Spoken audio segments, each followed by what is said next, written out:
and it's made with the superfood ragi. These are my yummy ragi cookies. They're really, really special. You'll see it in the recipe. And ragi, as you know, is loaded with antioxidants. It also is very, very fibrous and has a lot of minerals like iron and magnesium.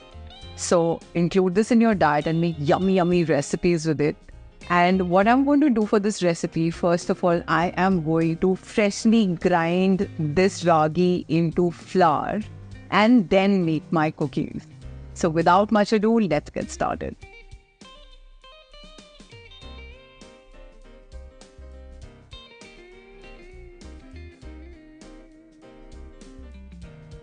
So to this, we are going to add a teaspoon of baking powder. I'm going to mix it well.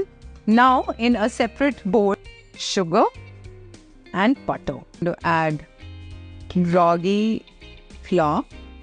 Just fold in nicely.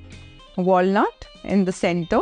Just press it and just leave some space between the cookies. Oven is preheated at 180 degrees. These yummy cookies are going to be cooking for 15 to 20 minutes or until they're done. He's going to love it. Your friends are going to love it. Do try this recipe and let me know how is your tea time going.